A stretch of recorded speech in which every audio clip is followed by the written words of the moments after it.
الحمد لله رب العالمين والصلاة والسلام على سيد المرسلين أما بعد فأعوذ بالله من الشيطان الرجيم بسم الله الرحمن الرحيم أقيموا الصلاة وآتوا الزكاة صدق الله مولانا العظيم وصدق رسوله النبي الكريم ونحن على ذلك لمن الشاهدين والشاكرين والحمد للہ رب العالمین۔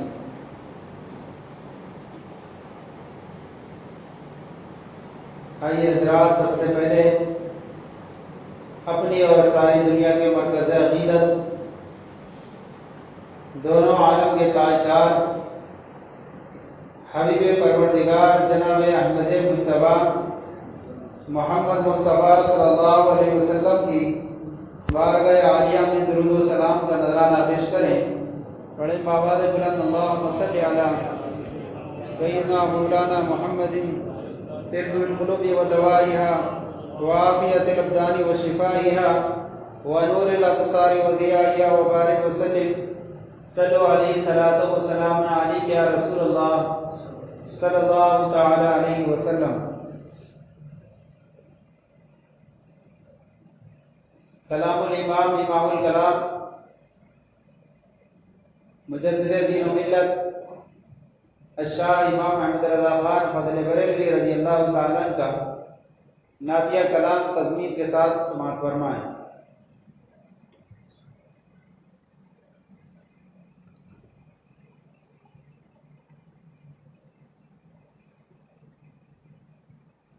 سرے لام کا پل میں او جانے والے، سرے لام کا پل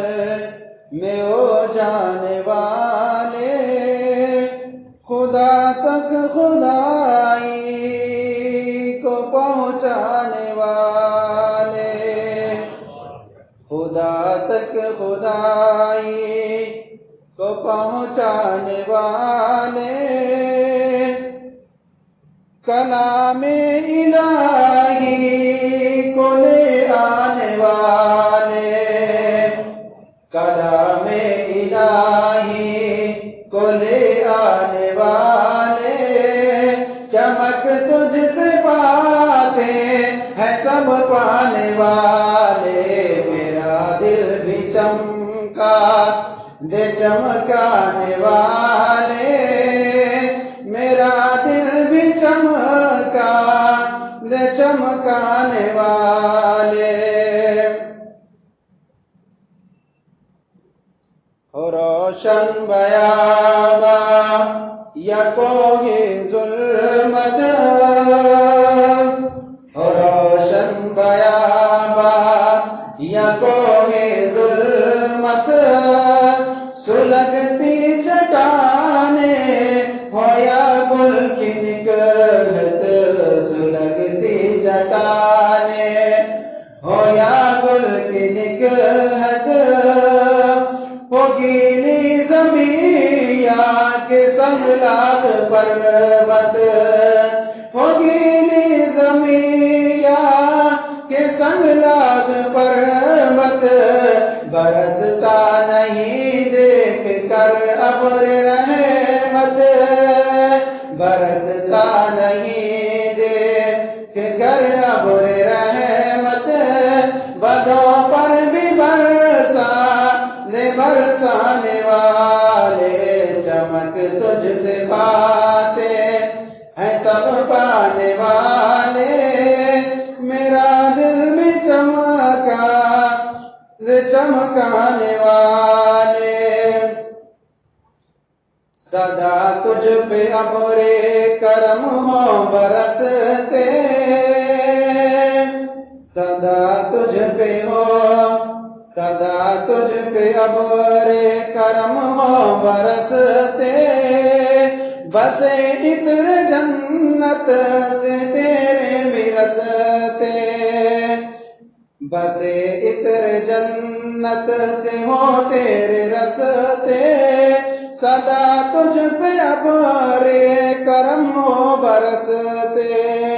تیری خاک کو ماہ و انجم ترستے، تیری خاک کو ماہ و انجم ترستے، مدینے کے خطے خدا تجھ کو رکھے، مدینے کے خطے خدا تجھ کو رکھے، غریبوں فقیروں کے ٹھہرانے والے، چمک تجھ سے پاتے سب پانے والے، میرا دل بھی چمکا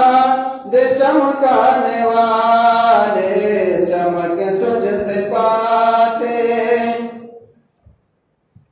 دکھاوے کی لعنت سے خود کو بچانا، دکھاوے کی لعنت سے خود کو بچانا، عمل نیک فضل الہی بتانا، عمل نیک فضل الہی بتانا، کبھی کبر کی بانسری مت بجانا، کبھی کبر کی بانسری مت بجانا، رضا نفس دشمن ہے دم میں نہ آنا، رضا نفس دشمن ہے دم میں نہ آنا،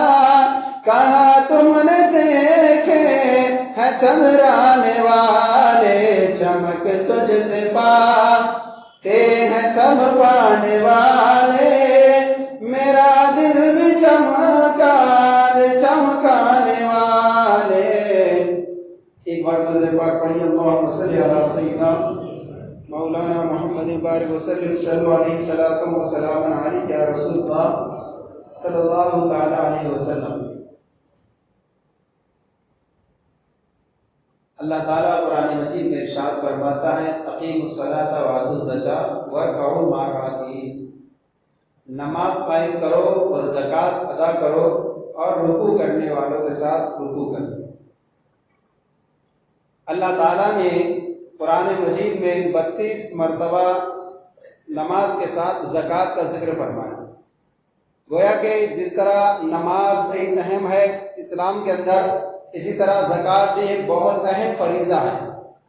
اسلام لانے کے بعد انسان کلمہ پڑھنے کے بعد مسلمان ہوتا ہے تو اس پر جہاں پر توحید کے بعد روزہ نماز ضروری ہوا کرتی ہیں، وہیں اس پر زکوٰۃ بھی فرض ہوا کرتی ہے اگر وہ مالک نصاب ہے۔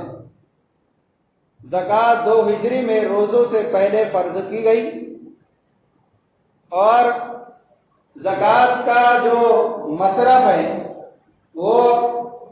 اللہ تعالیٰ نے قرآن مجید میں ارشاد فرمایا، انما الصدقات للفقراء والمساکین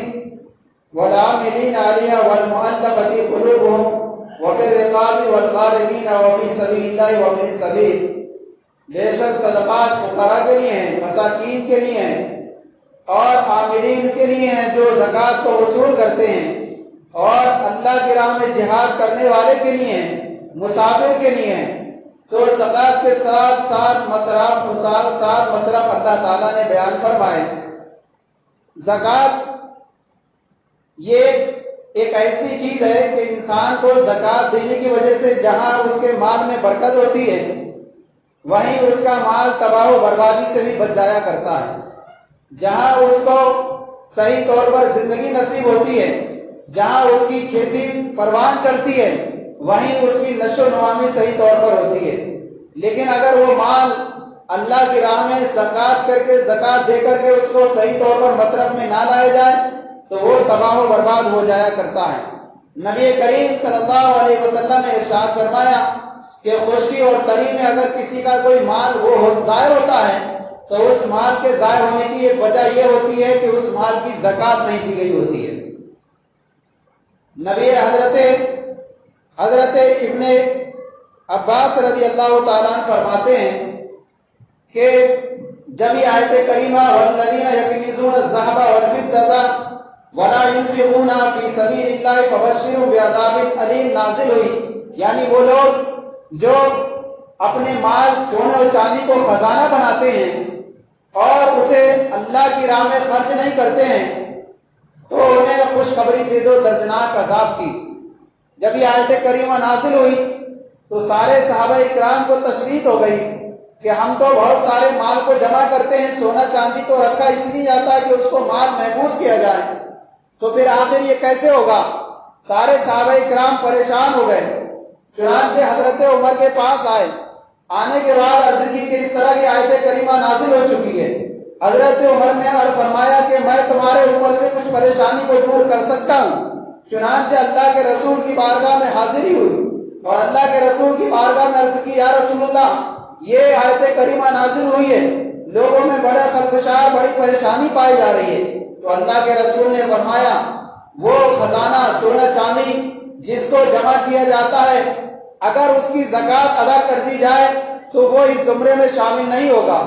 اگر اس کی زکوٰۃ ادا کر دی جائے تو اس مال کی پاکی و صافی ہو جاتی ہے، اب وہ مال تباہ و برباد ہونے سے بچ جایا کرتا ہے، اب اس مال کی حفاظت ہو جایا کرتی ہے، اور اس طرح سے وہ مال اللہ کی بارگاہ میں ایک مقبول اور محفوظ ہو جایا کرتا ہے۔ اللہ تعالیٰ نے ارشاد فرمایا، یمحق اللہ الربا ویربی الصدقات، اللہ جو ہے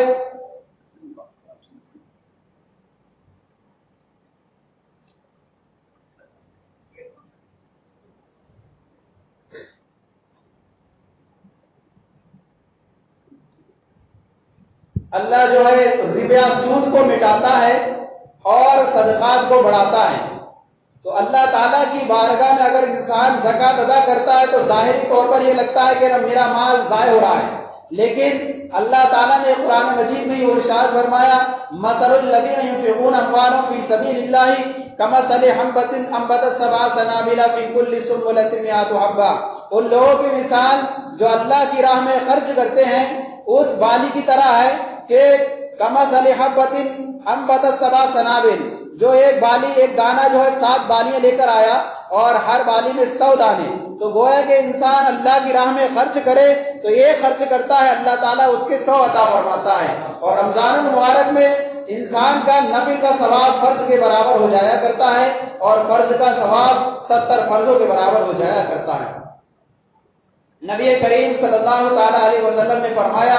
کہ جس مال کی زکوٰۃ دے دی جائے وہ ایسا ہو گیا جیسے کہ محفوظ قلعے میں بند ہو گیا، اب اس مال کو نہ کوئی ڈاکو لے سکتا ہے نہ چور کوئی چوری کر سکتا ہے۔ چنانچہ ایک نصرانی تھا جو اسلام نہیں لایا تھا، نبی کریم صلی اللہ علیہ وسلم کا زمانہ ہے، وہ آنے کے بعد جب یہ آیت کریمہ جب نبی کریم کا فرمان سنتا ہے تو سوچتا ہے چلو اس محمد صلی اللہ علیہ وسلم کی ذرا بات کو آزمایا جائے کہ دیکھتا ہوں کہ ان کی بات سچ نکلتی ہے یا کیا اگر غلط نکلتی ہے، اگر سچ نکلی تو میں ان پر ایمان لے آؤں گا اور اگر غلط نکلی تو میں پھر ان کو قتل کا کوئی منصوبہ بناؤں گا۔ چنانچہ وہ گھر گیا اور گھر جانے کے بعد اس نے اپنے مال کی زکوٰۃ نکال دی، اپنے مال کو اللہ کی راہ میں خیرات کر دیا،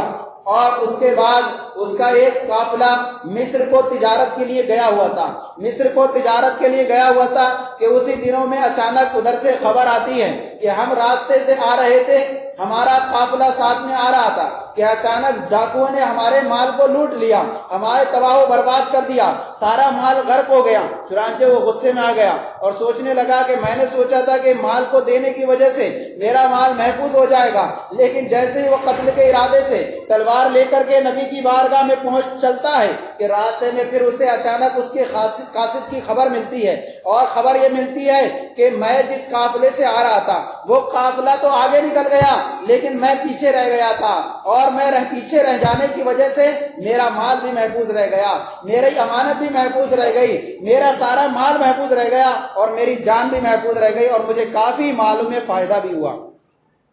چنانچہ جب اس نے سنا فوراً اس نے کہا کہ واقعی میں اللہ کے رسول نے سچ فرمایا کہ جس مال کی زکوٰۃ دے دی جائے وہ مال اللہ کی راہ میں محفوظ ہو جایا کرتا ہے۔ فوراً نبی کی بارگاہ میں آیا اور صدق دل سے کلمہ پڑھ کر مشرف اسلام ہو گیا۔ حضرت ابی بن کعب رضی اللہ تعالیٰ عنہ فرماتے ہیں کہ نبی کریم صلی اللہ تعالیٰ علیہ وسلم کے زمانے میں جب زکوٰۃ کا حکم نازل ہوا، اللہ کے رسول صلی اللہ تعالیٰ علیہ وسلم نے زکوٰۃ وصول کرنے کے لیے آپ کو بھیجا۔ آپ ایک انصاری ایک آدمی کے پاس جاتے ہیں اور جانے کے بعد اس سے زکوٰۃ کا سوال کرتے ہیں، حالانکہ اس کے پاس جس طرح مال تھا، اونٹنیاں تھیں، ان اونٹنیوں میں ایک معمولی درجے کی اونٹنی دینا اس کو واجب تھی، لیکن جب اس نے دیکھا کہ اللہ کے رسول کا قاصد آیا ہے، اس نے کہا کہ میں اپنے مال میں سے ایک اچھی اونٹنی دوں گا جو دودھ بھی دے سکے، جو اچھی طریقے سے چل پھر بھی سکے، حالانکہ اسے کہا گیا تھا کہ صرف ایک سال کی اونٹنی آپ پر واجب ہوتی ہے، لیکن اس نے اچھی طریقے سے اور اونٹنی اللہ کی راہ میں خیرات دی۔ نبی کریم صلی اللہ علیہ وسلم کی بارگاہ میں وہ صحابی پہنچتے ہیں اور عرض کرتے ہیں، یا رسول اللہ، وہ تو اور خوشی سے اور اچھا مال دینے کے لیے تیار ہے۔ نبی کریم صلی اللہ علیہ وسلم نے فرمایا کہ اگر تم خوشی سے دینا چاہتے ہو تو دے دو، تمہارا یہ مال اللہ کی راہ میں اور قبول کیا جائے گا اور تمہارے مال میں برکت ہوگی۔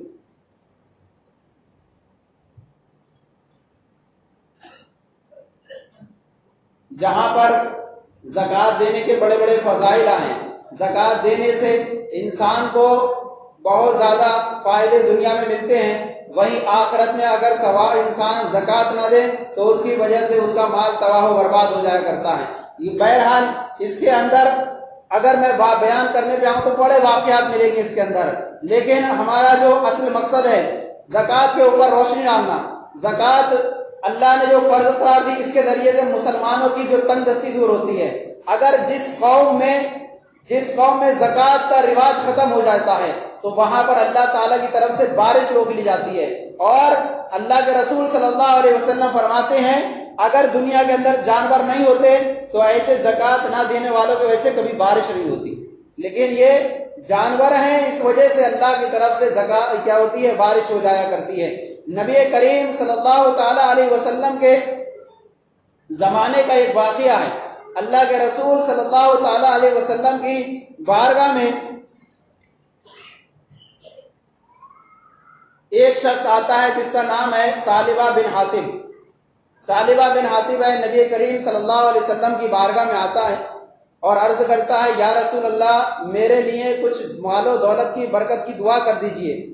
اللہ کے رسول نے فرمایا، اے ثعلبہ، زیادہ مال کی خواہش اچھی چیز نہیں ہے، جس طرح میری زندگی تم دیکھتے ہو اسی طرح سے زندگی بسر کرو، اگر میں چاہوں تو میرے ساتھ سونے چاندی کے پہاڑ چلیں، لیکن میں فقیری زندگی کو پیش کرتا ہوں، فقیری زندگی کو پسند کرتا ہوں۔ لیکن اس نے پھر عرض کی، یا رسول اللہ، میرے لیے برکت کی دعا کر دیجئے۔ آپ نے پھر منع فرمایا، لیکن جب اس نے تیسری مرتبہ عرض کی، اللہ کے رسول نے اس کے لیے برکت کی دعا کر دی، اے اللہ، ثعلبہ کو مال میں برکت عطا فرما۔ چنانچہ